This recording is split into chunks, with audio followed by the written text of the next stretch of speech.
All right, welcome back to the Anti-Aging Hacks podcast. My guest today is FInley, who is a guy that I look up to right now. He is in a podcast group of mine, and this guy has the coolest tips and tricks for me and others to use in increasing our podcast viewership and just getting better in that space. The other reason I want to talk to you, CJ, is because you're an athlete, you're doing all these cool races. The High Rocks race comes to mind, and I want to ask you a bunch of questions about your prep, how you do the actual race, how you're so athletic, and recovery protocols that you might have. In addition, I also want to talk to you about relationships, and you're about to have a child in any day now. So I want to learn about your relationships, and it's important for me because relationships are very important for longevity and for living a longer and healthier life. We've seen this with a lot of data all around the world. And so I can't wait to get started. And before actually we get started, I just want to preface this with, I've had people that you and I know in common that you don't know about that have told me that they look up to you. And I go, wow, that's interesting. I've never heard that about somebody I met recently where a third person was telling me they looked up to, in this instance, you, CJ. So with that said, welcome to the Anti-Aging Hacks podcast. Wow, gonna make me tear up here right before we get into this conversation. That means a lot. And right before this, we recorded on my show, and I'm just very grateful for the time that you've been willing to invest here today. I'm very much into being present and being grateful for the people in my life and the moments that I share with them. We took a photo right before and put you up on my whiteboard, and all these little moments very much mean a lot to me, and I try to make the most of all of them. So the person whoever said that, if you're listening to this, thank you. You matter more to me than I kind of let on in my everyday life. And I'll start with, there's this thing on my phone called My Motivators. I have an album. So when people reach out to me on social media and they'll say something kind, like, hey, thank you for helping me with this, or thank you for inspiring me to do that, I actually screenshot it and put it in an album on my phone called My Motivators. So any days where I'm feeling sick or down or like it's just not my day, I open up that album and remind myself why I'm here and what I'm trying to achieve with the time that I have. So the person that said that, like, you just set the tone for this podcast. Thank you, Faraz, for sharing that, because I'm ready to rip it and talk all things health, longevity, races, relationships. Let's get it. Awesome. Thanks for that strong tip to start us off. I just thought about this and I said, I get these texts quite often too, but I never document them. And sometimes I have to go back and browse through all my texts and spend 10 minutes trying to figure out where that is. And I'm going to take that to heart, and I'm going to create a new folder on my phone where I can share some of these cool pictures or texts that I can screenshot and put in there. So thank you. CJ, I want to start with, by the way, CJ and I just recorded a podcast on his show as well. So thank you for the time and for spending that time with me today. I appreciate it very much. And so what I want to start with you, CJ, is let's get into your background. You grew up in New Jersey, and then you moved to New York City, and then you went to Nashville for a little while before you came to Texas, Houston, and Austin. So walk us through your background and what really some key moments in your life that shaped you into the man that you are today. Yeah, this is always one of the toughest questions to answer, because I feel like every day and every week and every month I've become a new human being, and it gets harder and harder to actually put myself in the life that I had before. I've talked to people about this before. You almost live multiple lives within one life, especially in the entrepreneurial world, constantly learning, constantly growing, constantly meeting new people. And when I was growing up, I was the last generation that you didn't have cell phones until college, really. Like, I had Blackberries, but you didn't take photos. So I can't really visualize, like, okay, what was it like in elementary school and grade school? I have some photos from high school. It'll be interesting to see my child and how they have access to all that stuff their entire life. I digress on that part. But when I think back to how I got to where I'm at today, I was fortunate to grow up in a family where principles mattered. So being a good person, being somebody that worked hard when nobody was looking, doing things for other people that couldn't necessarily do anything for you. Those were all ingrained in me since I was a little kid. Whether it was ingrained in me in an appropriate way, that's something that could be discussed. But my parents did do a great job of raising my brother and I in a way where it was expected to work hard. It was expected to be kind. It was expected to respect your elders. I grew up in a household that represented that. And what ended up happening was I brought those principles onto the sports field. I knew that it was an opportunity. It wasn't a given. So I knew that I had to take advantage of the fact that my parents could afford to put me in 4 sports at one time, that they could drive me to practice. Again, was it appropriate the way that they told me that I was fortunate for this? Could be debated, but I knew, like, even at a young age, that I had an opportunity that not everybody else got, and that I needed to take advantage of that. And then that also parlayed into school, where you got good grades or else you don't play sports. So I realized really early on that the amount of energy you invest into the things that are opportunities will get you the results that you're hoping to achieve.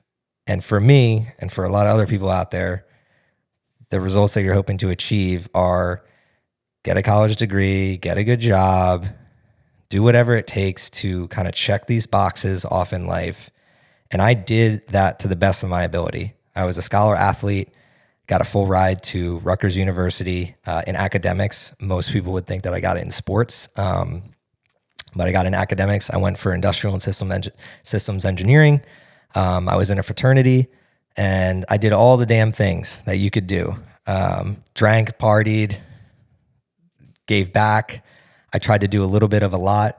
And then I got into the real world, quote unquote, got a job at UBS Wealth Management, and realized really quickly, holy shit, I can't sit at a desk. This is just not for me. And I don't know why it took me that long. I couldn't sit at a desk in school.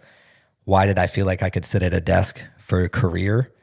So 9 months, like 3 months into that job, I realized this isn't for me, but I stayed for 12 months or 11 months and then quit, went into sales for a little bit, and then just went on my own path of personal training, coaching, helping people.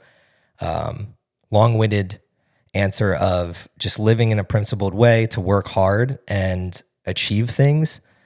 Unfortunately, for a lot of my life, I was achieving things that weren't necessarily what I wanted to achieve. They were just checking boxes of society. And now today, Thrive on Life exists to help people recreate what the box even looks like.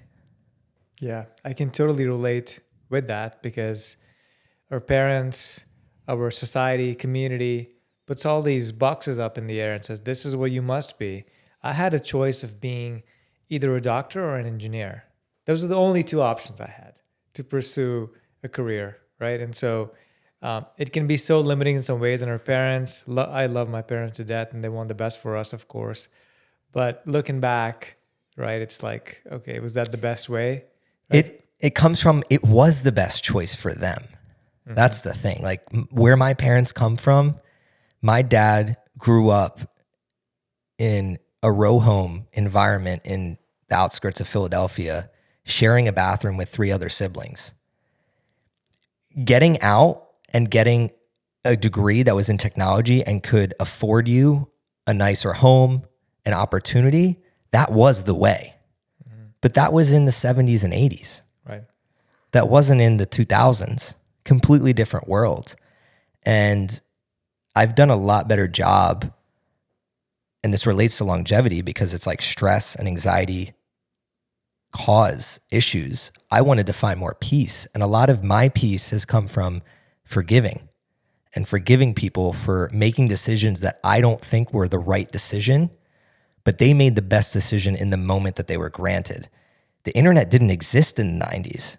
So they had no outlook on like what's out there. So what are they going to tell me to do? Oh, this is a great life that was provided to me because I went down this path.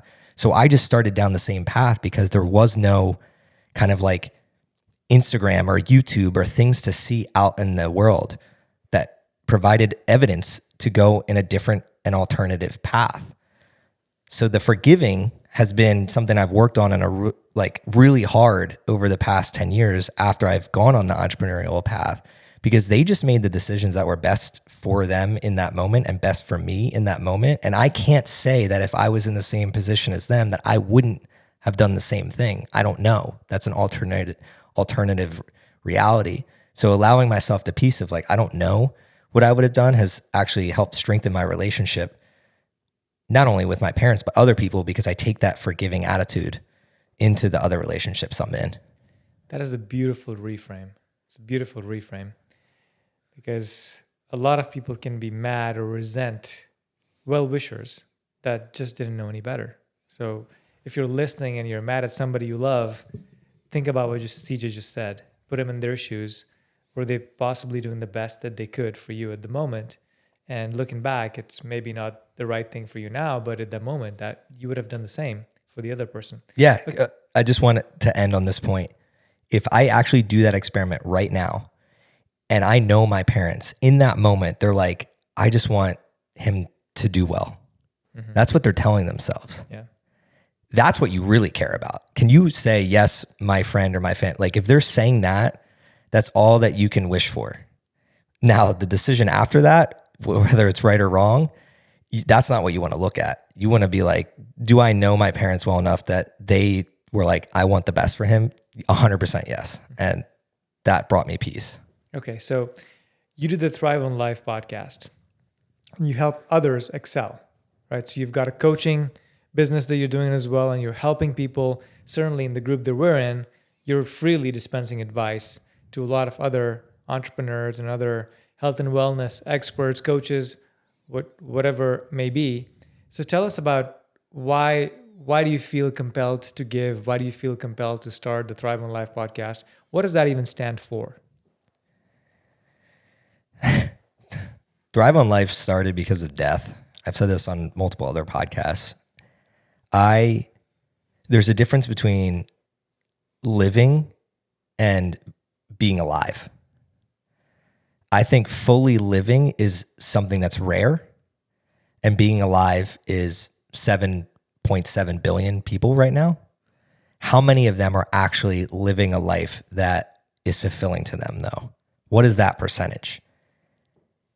In my heart of hearts, I don't think it's more than 10%, which is like abysmal. Mm-hmm. That's me just guessing, but I'm just basing it off of everyday interactions with people. I would say 1 in 10 people, and now I live in a bubble, but if I go outside of Austin, 1 in 10 people has a spark. That's kind of how I've come to this number. And I caught on to this when I was at my first job, where I started realizing there's not a single person in this office that I look up to. None of them are happy to be here. Mm-hmm. I don't want to be my boss. I don't want to be my boss's boss. I don't want to be the CEO of this company.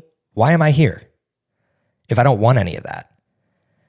The tricky thing is, or the interesting thing is, if I asked my boss if he wanted to be his boss's boss, if he answered himself honestly, he'd probably say no. But he had been there for 10 years. So my question to him is like, why are you still here after 10 years? And that question would break people. I caught on really quickly. I'm asking, I was 23, 24 years old. I've always been a direct person. I would legit ask that, like, why are you still here if I can clearly tell that you don't like this? And they would make every excuse under the sun. Oh, like the amount of time I've already invested. I don't know what else I would do. I have bills I have to pay.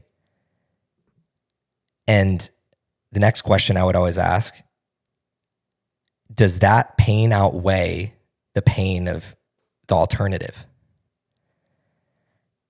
Most people would say no, but they've never thought about it enough to really turn the switch. So Thrive on Life exists because I want to help people go from, okay, I'm living this life by the checklist because I've had to pay my bills. I've needed to support myself. But where's the transition of the pain of not living the life that you want outweighs the pain of your everyday life? Once you strike that balance of it's more painful to live in my everyday life than to take the risk, that's when people start deciding to make decisions. A reframe to help people, especially people with commutes, is, commutes are rare now, I guess, because of the pandemic and a lot of work from home. But if you're driving to your job, the statistics of you dying while driving to your job are very high, because car crashes are like the number one way that if you don't have a disease or illness, that's how people pass away. So if your job isn't worth dying for, should you go to it? And when you ask people that question, it's like, oh shit, I've never actually thought about, is my career and my job worth my life? Now, how did I get to those questions? Unfortunately, my wife, her dad died in a spin class at 53. He died on my mom's birthday. I've known my wife since we were 10 years old. We didn't start dating until I was 23, 24 years old. So let me lay that out there, because people think, oh man, you guys have been dating forever. Like, no, we started dating in our mid-20s. And when he died, I'd written her a letter that reconnected us, and then we reconnected. But one of the things we reconnected over was longevity. Was she didn't know on my side of the family, my aunt died of colon cancer at 40 years old. And I, at 25, was struggling very much. I was losing weight. I was shitting blood, and I was having enormous stress that I was hiding because I didn't know what to do. No doctors or anything was helping. So I was seeking answers because in my head, I was thinking, holy shit, I have 15 years left. That's all I was thinking about. If I only have 15 years left, why am I going to this job? Why does any of this matter? Why do I even care about half the shit that I care about? All these thoughts going through my head. And then I meet her, who has also started looking at life like, holy shit, I could do everything right. I could be in shape. I could be a marathon runner. I could have a good job. I could be supporting my family. And just like that, I could no longer be here. So how do I want to go about life? Who do I want to be? Why do I want to be here? Those were the questions we were asking ourselves. And outside of those, and out of those questions, that's what birthed Thrive on Life. It was like, okay, what do we want to do? What do we want to represent? We don't want to just survive. We want to thrive. So I went to thrive.com. You can't buy it. It's like somebody parked on it. It's like not for sale. It still says it to this day, but I looked at it in 2015. One day I'll probably buy it or somehow buy it. And we started thinking, okay, if I can't have Thrive, what else is out there? And then we're thinking like, well, what is a play on words? And we're just like playing with different words. And eventually we just stumbled on Thrive on Life. And I was like, that's the thing. And it just started as me connecting with other people like yourself. I did this thing called Thrive Weekly, where I was spotlighting and writing like blog posts about other people that I thought were not only living a thriving lifestyle, but were helping other people thrive. Mm-hmm. And that stemmed into like email campaigns and events, and eventually led me to one of the modalities that I enjoy the most. And I basically made my first baby is my podcast, where the easiest way for me to tell stories of other people was through this modality, because it's easily consumable. People can listen to it while they're driving, or they can do it on a run. And I realized really quickly that I could have a conversation with somebody that I really enjoyed and then leave that conversation and wondered to myself, holy crap, that would have been so valuable to other people. That's how I knew that I had to go down this thread, because I really just wanted to be valuable to other people, because the conversations I was having with people like yourself were in private. Eventually I was just like, these need to be public and other people need to hear them. Mm-hmm. So that's kind of how everything transitioned from my old life to what Thrive started as. And it exists today as a podcast and YouTube and inspirational brand to just get people to go from that, okay, I'm living in this one life right now, but I really, really would love to live this other lifestyle. And I'm unsure of how to get there. Mm-hmm. That's great. And there's many ways we can go right now. I do want to talk about some of the health challenges you've had because you alluded to those. You mentioned to me that you had celiac disease, right? That's what it's called? So talk to me about when this was diagnosed, and then what's the research what's the rabbit hole of research that you went down, and what have you found to be true for you and work well for you? So let me tell like my whole life of struggling with gastro issues. So since I was like 5 years old, my mom would take me to the doctor and describe that I was having stomach problems. And they would say, oh, he's anxious. Oh, he has a lot of energy. It's probably causing the gastro problems. Okay, so from 5 to 10, then we get into, okay, we're going to the doctor a little bit more, and it's, okay, probiotics and some other things, let's try them. Then in high school, I kind of just gave up and just held it all in. And I remember vividly being in class and being afraid that my stomach was going to have issues. And going back to what we were talking about earlier on my show, where you were obsessing over hair loss, I was obsessing over everything that I put in my body or every action I took. How was that going to affect my body? And I told no one, not a single soul. I didn't describe to my parents how much I struggled. They only saw what I allowed them to see. And what it looked like was constant fluctuation of constipation and diarrhea over and over and over again. And it was intensified if I traveled. It was intensified if I had a long weekend of sports. It was intensified if I had stress from school. And when you're in your high school years and you're going through puberty, and if you're a late bloomer like me, it's intensified even more. And what it looked like was I wasn't even 100 pounds going into school. So I wasn't, when I look back, I'm like, I wasn't carrying nutrients. That was clear as day. No one ever, not a single doctor was like, yeah, maybe it's something with his liver and how he's absorbing nutrients and detoxing. Then when I got to college, introduce the painkillers of alcohol and weed. So instead of like going in a good path of, I'm going to figure out what's wrong with me, I'm just going to numb myself. Oh, when I drink, I forget about all the worries. And then when I smoke, I numb myself out from all the pain.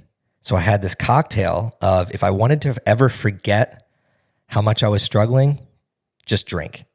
If I ever wanted to be numb to the feeling, just smoke a bunch of weed. And I just constantly would navigate that. And then as soon as I got sober and felt the pain again, it was automatically thinking, okay, how long can I take this until the next part where I can forget and numb? And I can only trace this back going backwards. In the moment, I just thought I was a college student that loved to get wasted and loved to numb myself, because that's what everybody was doing. But I vividly know that I went overboard with all that because of how much pain I was in. And then once I got my full-time job, you couldn't fake that anymore. Like, you have to be there at 9 a.m. every day or 8 a.m. And when I would be late for work because I had to use the restroom 3 times, or I was driving to work and I had to pull into just a random gas station, gross, ugh. Then I started thinking, something's got to change. I can't do this for the rest of my life. And that's when I hit the deepest point where it's like, do I even want to live? Like, I just don't even care. Like, I don't care about anything. And I'm the type of person that, I mean, you can feel the energy. I'm very passionate and love giving and care very much. So as soon as I had apathy in my life, that's when it really hit me that something is really wrong and I need to invest money into, unfortunately, the healthcare system. And I had my first colonoscopy, I believe, at 22 or 23. Of course, they didn't find anything. They're like, you have hemorrhoids, but that's about it. Take this probiotic. Still struggled for years. Then once I got to Houston, great healthcare systems in Houston. So it was, I could invest so much money in going to different doctors and things like that. Had an endoscopy, and they then finally gave me a little bit of clarity with some blood work and an endoscopy of like, you have celiac disease. helped a little because I went gluten-free and continued kind of like on my trajectory of looking at longevity and different things. But it really didn't change. My life really didn't change until I looked in the mirror and was saying, this has to be my whole life. I have to believe that I can change. And that's when I started studying blood, understanding how to read blood tests, taking my own blood tests, understanding nutrients, understanding nutrient deficiency, understanding heavy metal toxicity, and not putting it on the doctor, not pointing my finger, saying it's somebody else's job to figure this out. It is solely my job. And as soon as I did that, massive change over 3 to 5 years. And now today I can sit here and say, yes, I still struggle. Like my stomach is still an issue, but I also deserve to have this struggle because 30 years of bad isn't going to be changed in a couple years span. Do I believe in 10 years or 20 years that I'm going to be fully like optimized to what I should be as a human? 100%. So I'm patient with that journey because I'm not going to solve 30 years of crushing myself in a 3-year span. Mm-hmm. Wow.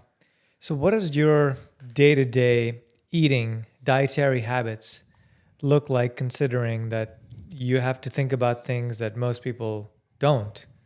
And I know that sounds painful. Like we all have our own challenges in life, right? And we were talking about my hair loss, and I'm starting to believe everybody's got something that they're worried about a lot. And so what's your perspective and lens on how you look at dietary choices, what you can eat, what you cannot eat? Is there a time of day?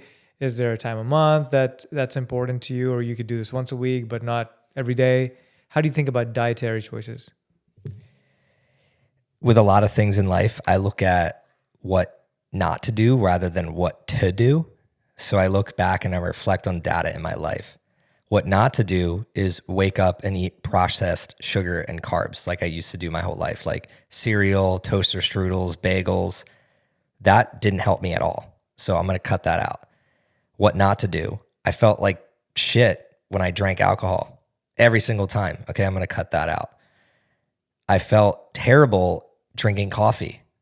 The acid in it just didn't make me feel good. Cut that out. So I first started, if anyone's listening to this, start by how do you feel during certain things and just cut out everything that doesn't make you feel good. Mm-hmm. Then I dialed into, okay, let me understand when I eat something, what is happening in my body? So before you even eat, your mouth starts salivating. It should. Now, if you were like me, you never allowed that to kick in because you were living such a fast-paced life and you were eating on the go all the time that you didn't even sit there to appreciate the food that you were about to eat and take your first bite in an intentional way where your mouth salivates, you chew the whole food, goes down your esophagus into your stomach as chewed food, and giving your body the chance to absorb the nutrients, digest it, shit it out. That was not what I was doing. I was shoving as much food whenever in my face because I was skinny. I could eat anything.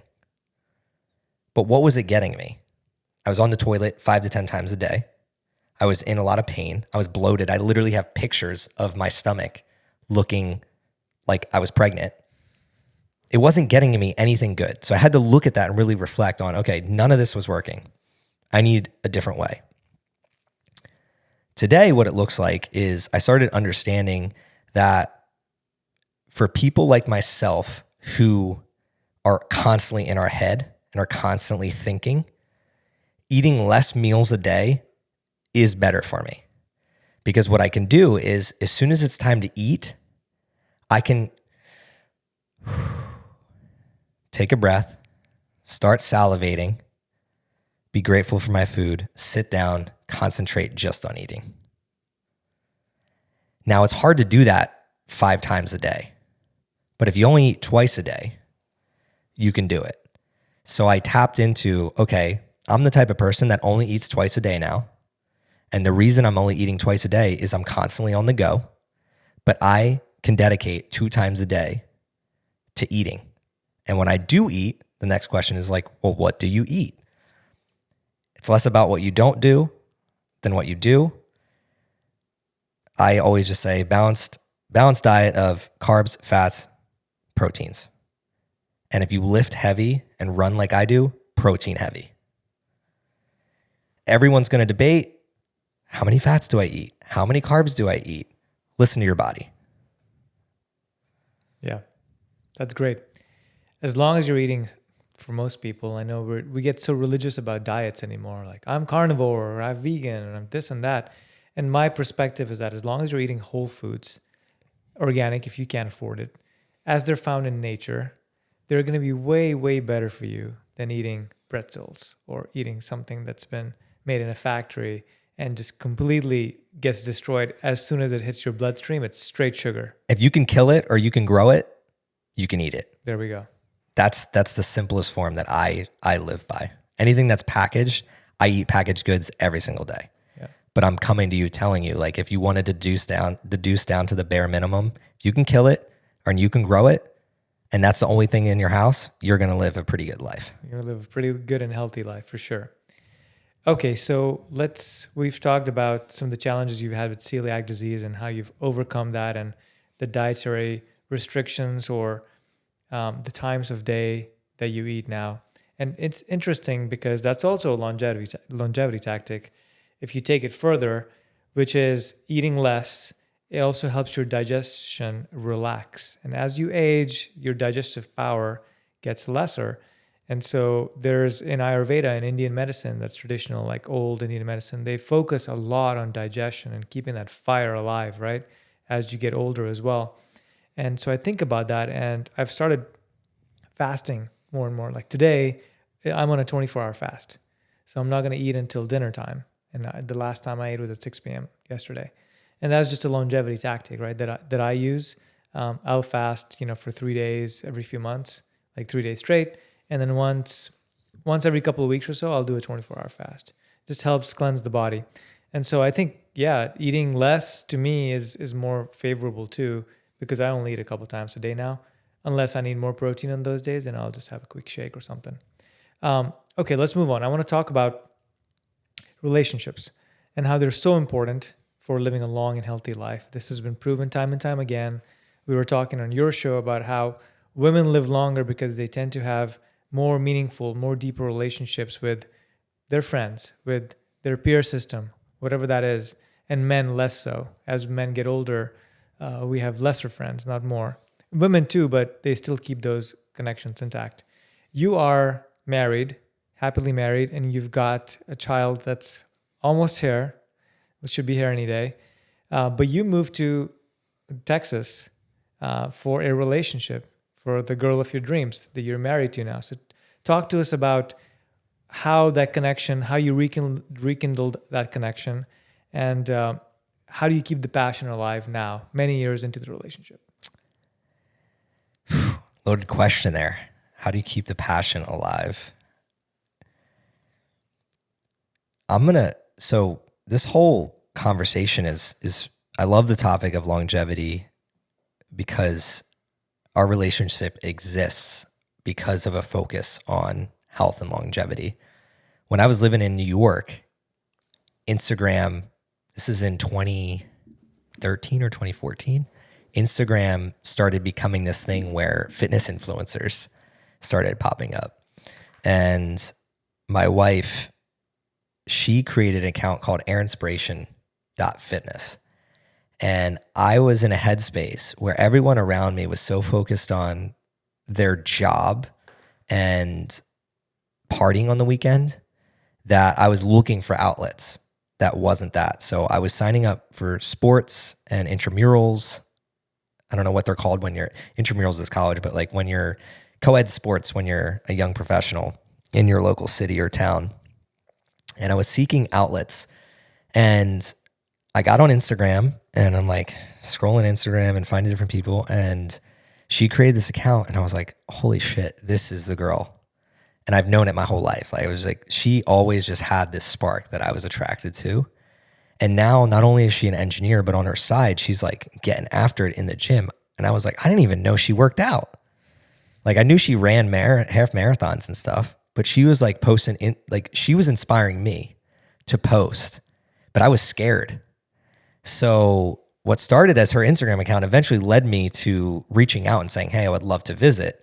And when I visited, the passion started really from, we went out one night on a Friday night, I believe, when I was visiting, and we were out late.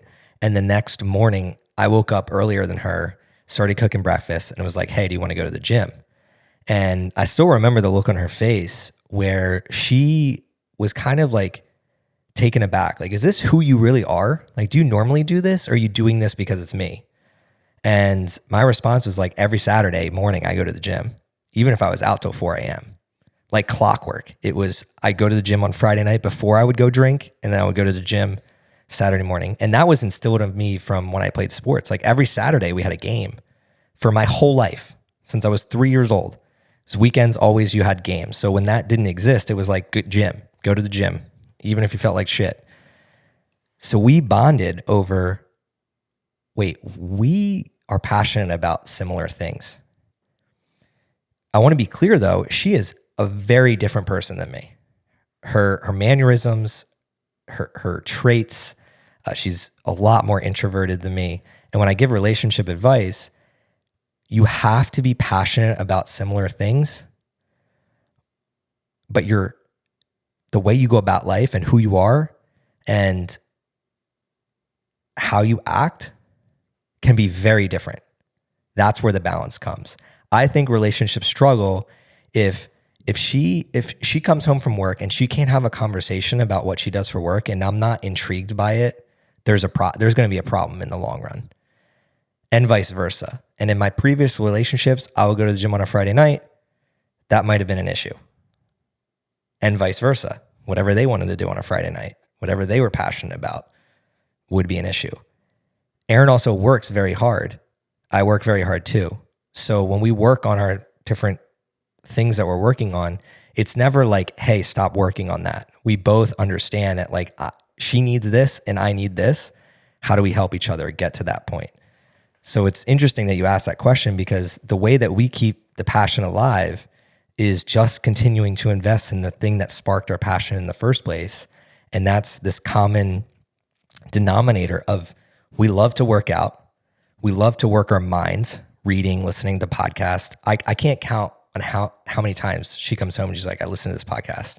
You got to listen to it. I'm like, okay, I'm going to go on my run and I'll listen to this podcast. And we just do that over and over and over and over again. And when I can trace back in my life, it's always been like that. When we hung out, that was the vibe. It was like, what are we doing to progress our lives? And that right there, I think, is what keeps relationships intact forever, is both individuals working to progress as individuals, but coming together to keep the fire alive and realize they can go further together than they can as an individual.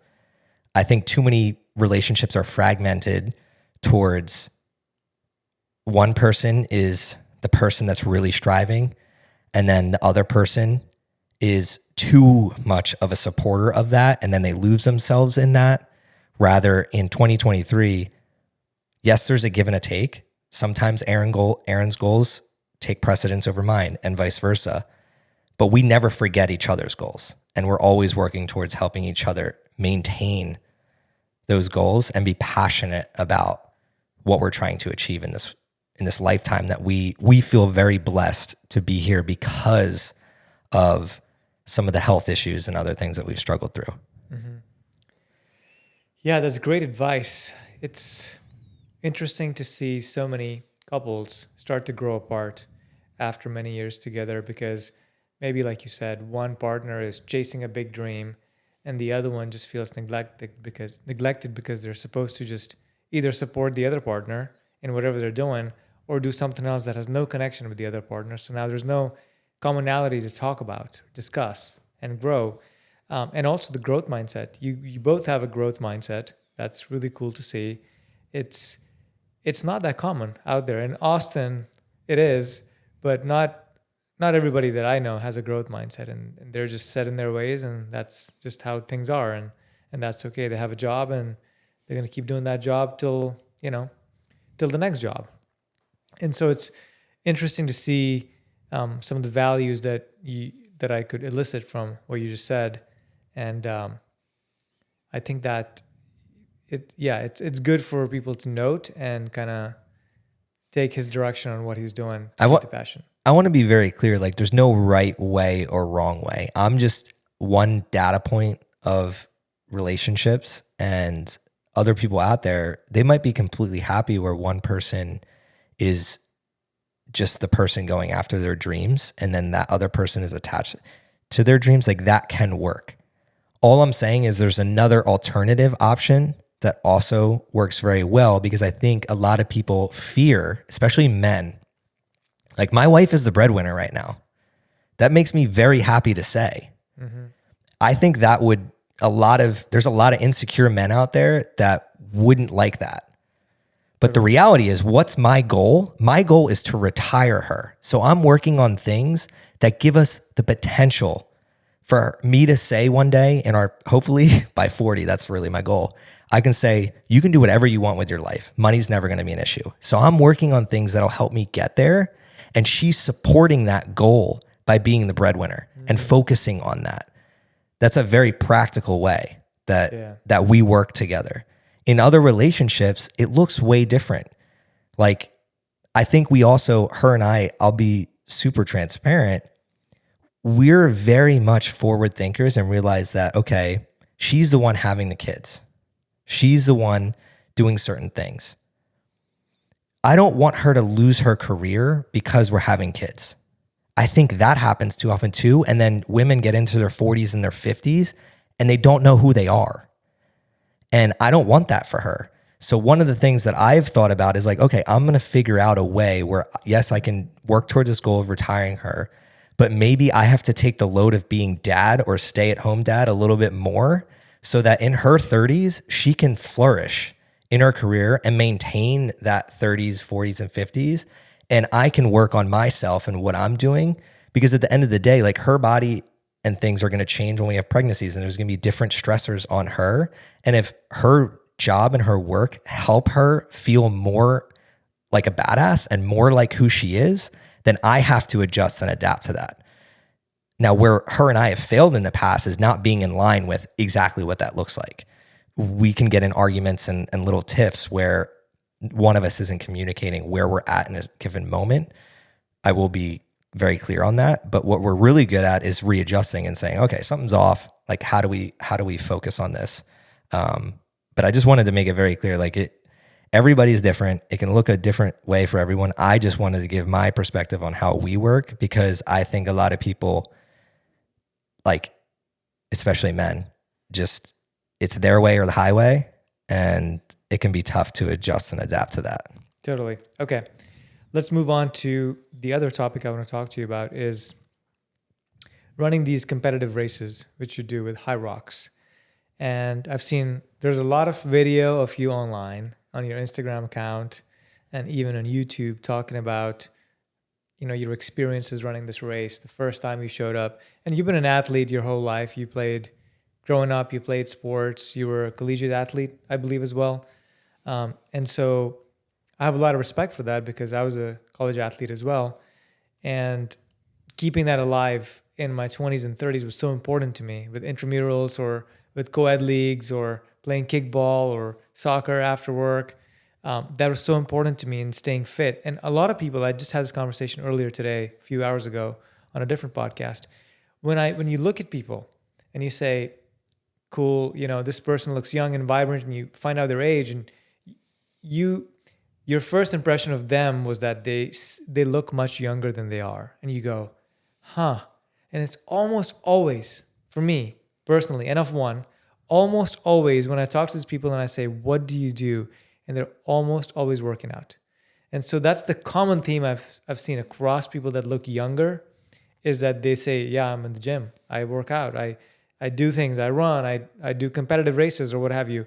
And in the longevity world, we talk about this as well. There's two sides of this. One is you gotta you got to not injure your body, right? You got to preserve it. You don't want to blow out your knee. You don't want to blow out elbow, shoulder, because those are very important joints and you need them. For now, we don't have, machines replacing that. So you need them, you need the body. So don't hurt that. But on the other side, it's like a stressor. It's a hormesis stressor. The more you stress your body, the more it adapts and gets stronger. And so now it's a lean, mean, functioning machine. And so it's ready for the next stressor. And so there's both aspects of that. And I think that when I look at you, I think you're embodying that very well. And so I want to get your take on why do you do competitive races, why it's important to you, and how you prep for them. Like what's some of the nutrition or food or supplementation that you're taking to get ready for some of these tough races? I'd like the fact, if I shaved, I'd probably look like I was 18 years old, 20 years old. So I love that you pointed that out. And when I think about why that is, why people that work out look younger, I don't even think it's the working out. I think it's the byproduct of when you work out a lot, you're also invested in the nutrition and the supplements and more importantly, the recovery, sleep, sauna, ice. Somebody asked me at Squatch Frontier Fitness, he was visiting, and he said, why are people in such great shape and have great vibes here and they just are youthful? There's gyms everywhere. And I said, it's not what they're doing in the gym. It's what they're doing after they work out. They're sitting in the sauna and talking, and there's a community here, and they're very thought-provoking conversations that give energy. It's energy giving rather than energy taking. And what the gym does is it allows you to be energy giving in more environments that you go into. You're conditioning yourself to show up in a way where I'm full of energy and full of life. And there's this saying, if you give, you get. I learned early on that if I went to the gym and I brought more to life, better things happened. I got the girl, I got the job, I got the cool connection that now we work on a project together. And it all stemmed from me just consistently showing up to the gym every day. So I wanted to start with that. Now, when it comes to Hyrox, which is hybrid and functional fitness where you're running and you're lifting, you mentioned something very key. It's reducing your risk of injury. Consistency and compound interest always win over the long run. We live in a day and an age where we want the quick fix. But if you can be in the gym for the next 50 years and keep repping things out, you're going to be in better shape than the guy that, is really strong or really fast, but blows his leg out and he wastes 2 years. And then he has to recover for 2 more years. And then literally 5 years get shot if you get in a traumatic injury because you're just rehabbing, then re-strengthening. And that's just a physical trauma, not even the mental trauma of all that. So I think for me, what my protocols have been that have been a little bit of a separation compared to other people is I just did my 10th Hyrox. I've podiumed a couple times, but my focus has never been on being number one because the cost of number one, the pain that I would have to endure and the risk that I would have to endure outweighs what if I just did this for 5 years and slowly got better? And if I ask myself that, if I'm going to do this for 5 years and I slowly got better, 1, there's less pressure. 2, it's more enjoyable. 3, I reduce my risk. 4, I can spend more time with my family and friends. And 5, and my most important thing, I would say, is I can build better relationships and community in it because I'm not so dialed in to my lane. I'm trying to get other people involved in it. So with Hyrox in particular, I've probably gotten 50 people to try it. And I do doubles now because I get to do it with my friends. And I've made it fun rather than a job. And this is something I've learned over the years because I used to be the opposite. I was voted most competitive in high school, coming out of high school when I graduated. Everything I was going to win and I was going to stomp on you to win. And I'm very community driven nowadays because I realize that's no way to live. It doesn't help me in the long run. I'm not going to the Olympics here. Mm-hmm. So with High Rocks, I visualize the same thing, and same thing with my nutrition for High Rocks is understanding this is a long game. And if I were playing the long game, I want to do High Rocks to the best of my abilities. I want to reduce my risk of injury, and I want to do it with people that I love to do it with. If I win because of that, great. That's a cherry on top. If I don't win, well, I actually already won because my constraint was doing it with friends, not getting injured, and pushing myself. You check the boxes. Okay. That's a great perspective, by the way. Let's talk about the recovery protocols that you use. And we've talked about this before the podcast. You're a fan of the sauna. You're a fan of cold, either plunging or cold showers or ice baths.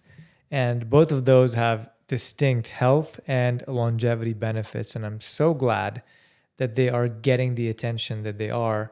Yes, the sauna is a little bit of an investment up front, but from then on, it's basically free for the rest of your life. And the return on investment is humongous on that. Same thing with cold and fasting and others. It's super cheap. You could just do it in your shower. You don't need to get an ice bath if you didn't need to, but if you can, that's good too. So what's your perspective on both of these, the hot and the cold, and why have you started using it?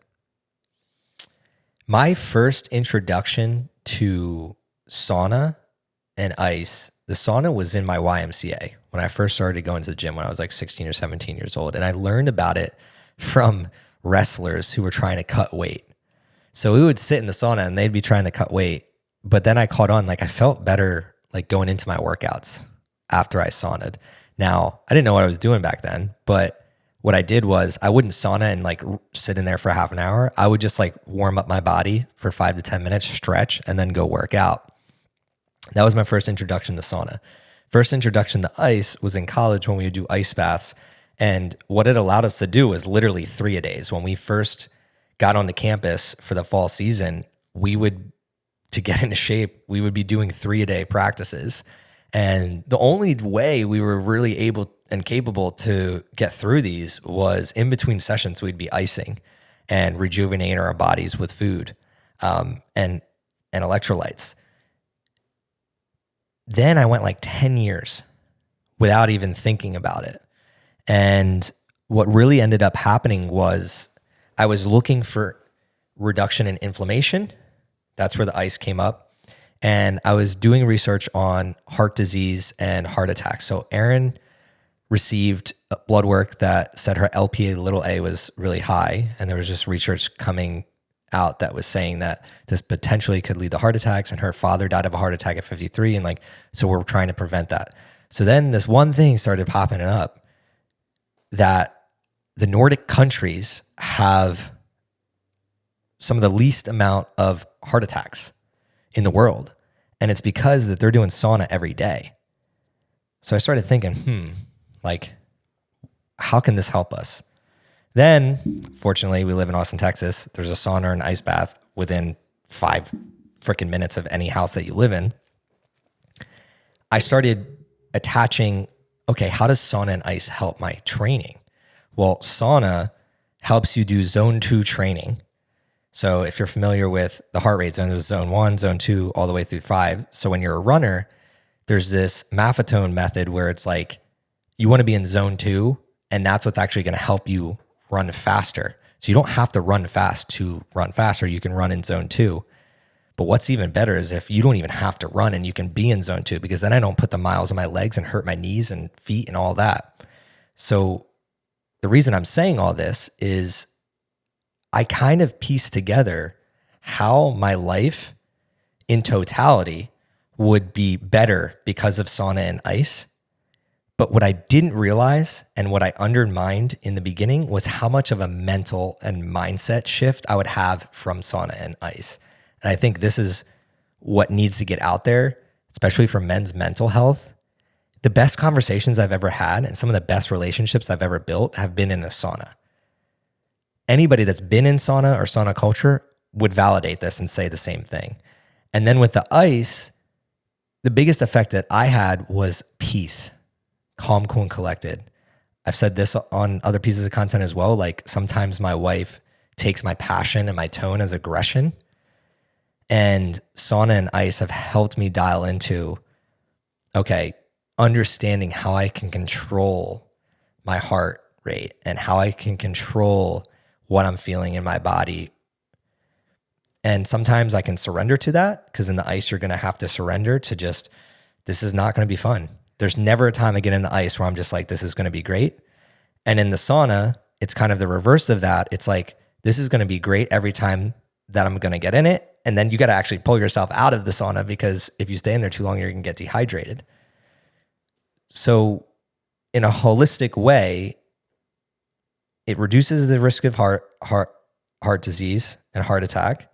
It helps with training, and it brings me peace and helps my mindset.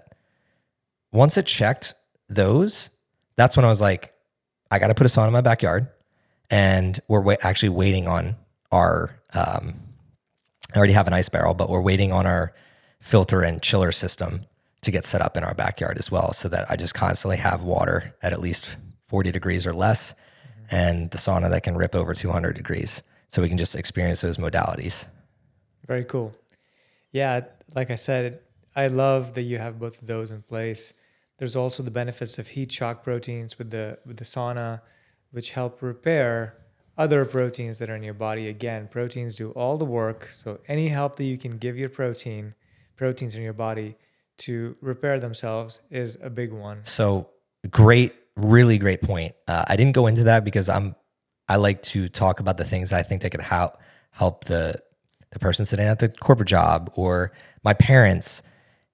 If you are the person that trains 2-a-days like I do, like I already lifted today, I'm going to run after this. The sauna and the ice, especially in men, the training that I do lowers our testosterone. So sauna will actually improve your testosterone levels and help you level out.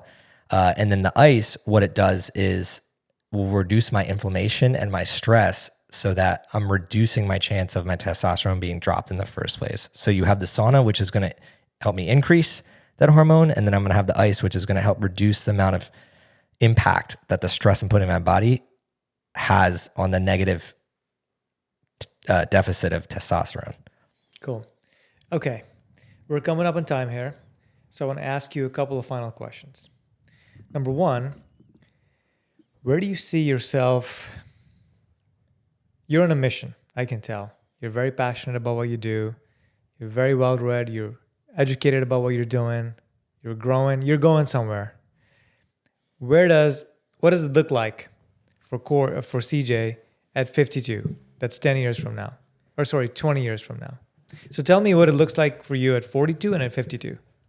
I like this answer. The honest truth, I have no clue, because I had no idea I'd be here in Austin, Texas, like at 32. But what I can always rely back on is my principles, like I mentioned early on in this podcast, and I'm only going to improve upon them. So at 42, my son will be 10, and hopefully we'll have 1 or 2 other children. And at 52, they'll be 20. So the goals that I have in my life, the ultimate mission is freedom, time freedom. How do I spend my time in the ways that I want to and with the people that I love? So when they're 10 years old, I really want to have a career path that gives me the ability to be at every sporting event, every single endeavor that they find curiosity in and they want to pursue. And then at 20, when they're 20 and I'm in my 50s, I want to not only keep up with them, but I want to still be beating their ass. So I want to run, like if Hyrox is still around, like with my kids, I want to be the one not like keeping up with them in the Hyrox. Like I want to be the one that's like, damn, look at what dad's doing still. Mm-hmm. And I have people on YouTube that I look up to, and I go to Hyroxes and see 70-year-old men doing it. So I know it's possible.